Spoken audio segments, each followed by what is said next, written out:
Most people visit Malang for one reason: to leave it. They stay here the night, grab a quick coffee, and then head to the volcanoes, waterfall and viewpoint just a few hours away. However, what if I told you everyone is missing out on one of the most colourful places in the world? So today we're showing you why you should add an extra day to your Malang itinerary to explore this beautiful city. So we started the day in probably the only place that people know about in Malang, the Rainbow Village. So it costs 10,000 Indonesian rupiah each to get in. However, instead of a ticket, you get a sticker, which you get to keep, which is quite fun and cool. But it is absolutely insane here. It's like a big playground, just full of colours, so vibrant. I can't wait to explore here.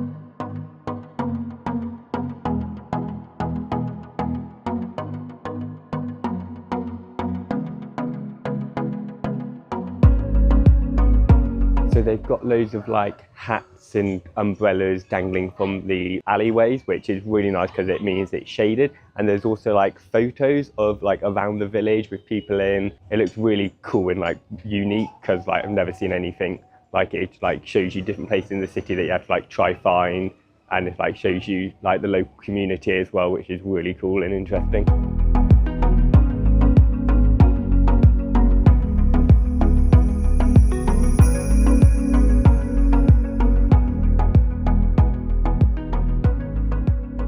So we've just been exploring for a little bit, walking through one side of the town. It is split in half by a river, which means there's two sides to explore, and we're excited to explore the other side. We are about to cross over the bridge. It's not just colourful buildings here, however.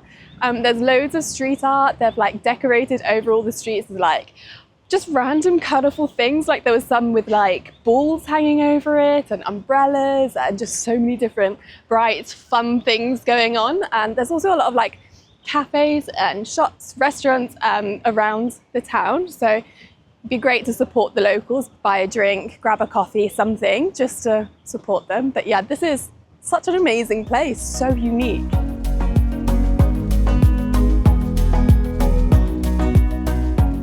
So one thing I wasn't expecting about the bridge is it has a glass bottom, which makes it very sketchy and it doesn't feel very secure. I'm sure it definitely is, but I don't like bridges or things that might fall, so not a fan of this one. So this whole area used to be one big slum.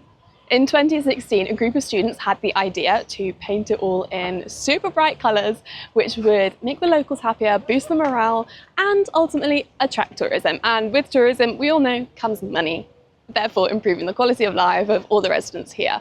And I've got to say, it's worked because you can't help but walk around here with a smile on your face. And I think it's the most Instagrammable place in Malang now.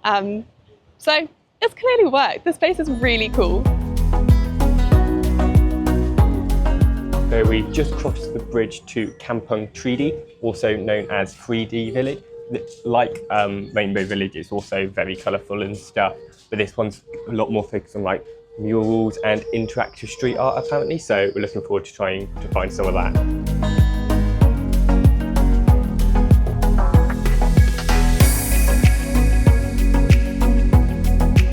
This place is definitely a maze.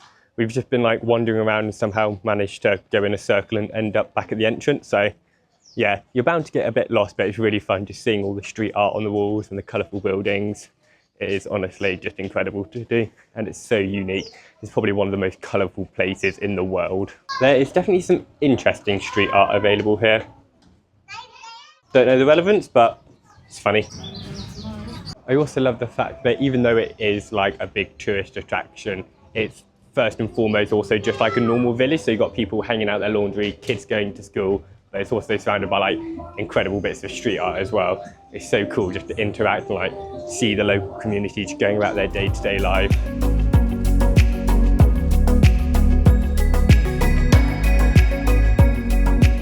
So we've just come up to the main road bridge, and it gives incredible views of both sides of the river. You see how colourful it is. Each house is painted like multiple different colours. It's honestly incredible. If you want the best view, definitely come up here. We've crossed over the road bridge and have come to the other side where you've got the Blue Village. This village was painted in 2018, so it's a little bit fresher than the Colourful village, but it's a lot quieter. I don't think so many people come to this side. We don't really see any other tourists at the moment. Yeah, excited to wander and see what this place has to offer.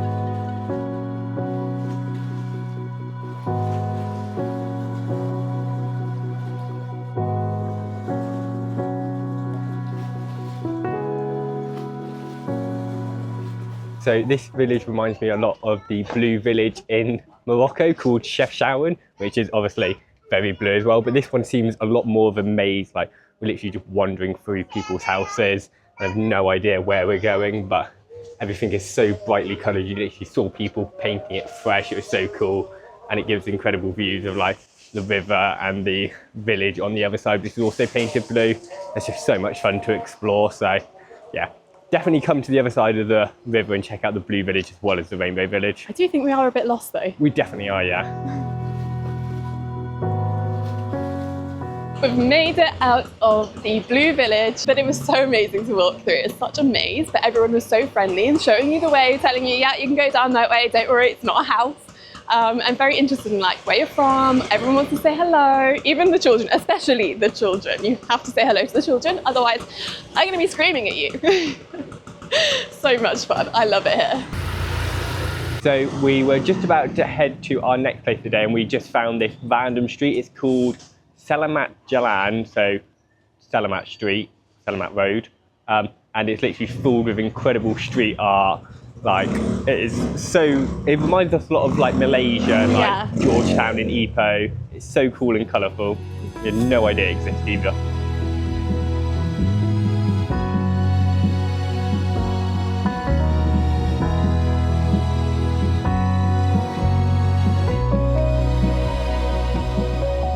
So our next stop today is Monument Square, which isn't actually a square, and that's the monument inside. So we're currently in the middle of a roundabout, and it's like a beautiful, pristine garden, lots of flowers. There's a big lake in the middle with like little fish and like lily pad. It's a really cool place to come, like, immerse yourself in nature, and you kind of forget you're surrounded by cars and like just in the middle of a roundabout until you need to cross and leave the roundabout, and then it's kind of a run for your life and hope you don't get hit. But it's so beautiful here, and like no one else is here. I don't think any tourists like come here because it just looks like a roundabout, but it's actually really cool and very refreshing if you get close enough to the mist.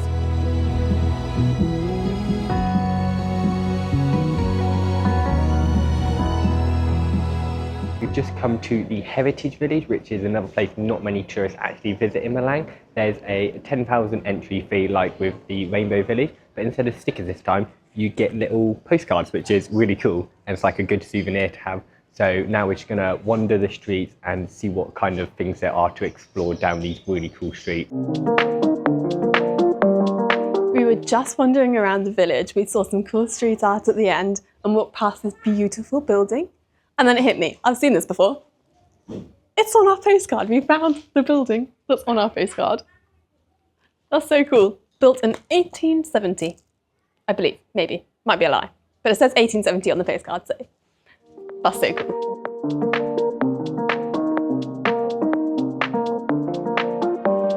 So like everywhere in Malang, this place is quite amazing. We weren't really sure which way to go, left or right. And then this woman who we were talking to a bit earlier about just like England and where we were from said to come this way, and then she was showing us this area, and it is absolutely stunning. It's like a little river running through, loads of cool street art. It's probably the most beautiful place we found in Malang so far. Hardly any other tourists are here, so definitely worth coming here.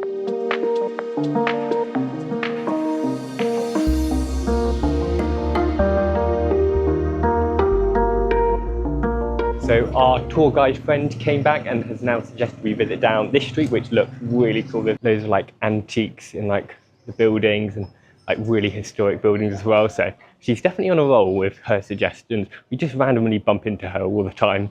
So yeah, everyone's really friendly here, always like telling you where to go and their suggestions. So highly recommend coming here and interacting with the locals. It's so much fun.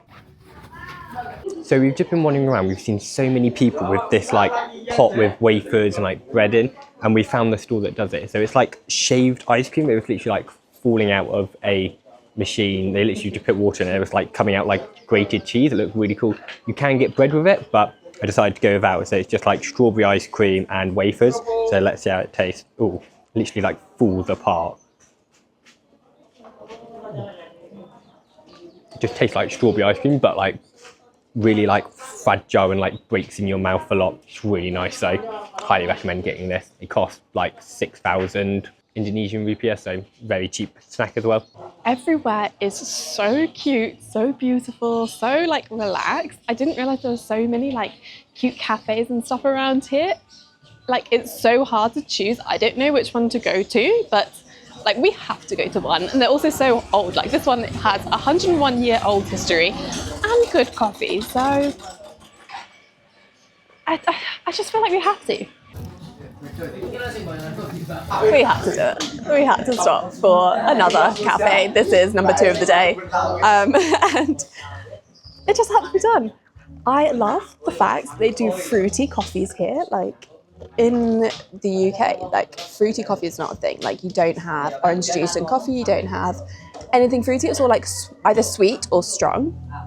But in Southeast Asia, I've had a few like passion fruit coffees, orange coffees, and it works so well. So I've got an ori espresso, which is like orange juice, soda water, and espresso, and it's so good.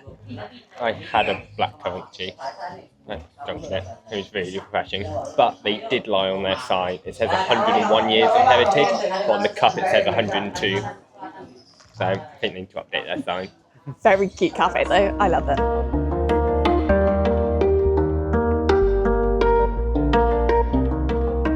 So we were just about to leave the Heritage Village and then we came across cookies. And we couldn't say no to cookies. They were like 5,000, so like 20p, and they look absolutely delicious. We've got one original and one black choco. I swear this isn't turning into a food video. It's just very cheap food here for some reason. I swear we don't always eat like this. I swear we don't live on ice cream and cookies. We actually eat really healthily, but can't say no. when they're like 5,000. How is it? Really good. Very buttery. Almost Yeah. like shortbread taste. But now we're going to try and leave this place without buying more food and head to one of our final spots of the day. So as you're walking around Malang, you might be wondering why there's so many like European style buildings and churches dotted around. And that's because Indonesia used to be colonized by the Dutch. It was a very like dark era where a lot of people were killed, but it's very interesting how they've like still kept them and like integrated it with their current architectural style. So as you're wandering about, you can see like these beautiful churches and there's whole streets like dedicated to Dutch architect building. And it's really cool just to walk around and see like a bit of European influence in this Islamic country with all the churches and different style buildings.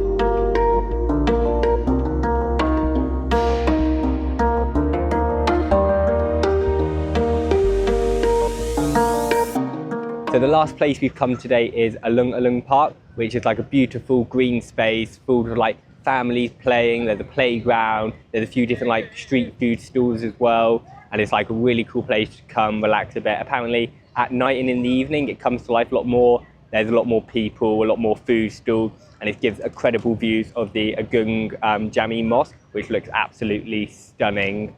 But yeah, we had such an amazing day exploring Malang, getting to know a bit about the city and its history, and also seeing how colourful and vibrant it is. So hopefully we've convinced you that it's not just used as a base to go on some of the popular day trips like Bromo and Tempak Siwu waterfall, which obviously look incredible, but Malang itself is definitely worth a visit. So if you've been convinced to visit Malang, give this video a thumbs up and subscribe, because in the next few videos we'll be doing a few of those incredible day trips and showing you what you can do from Malang itself.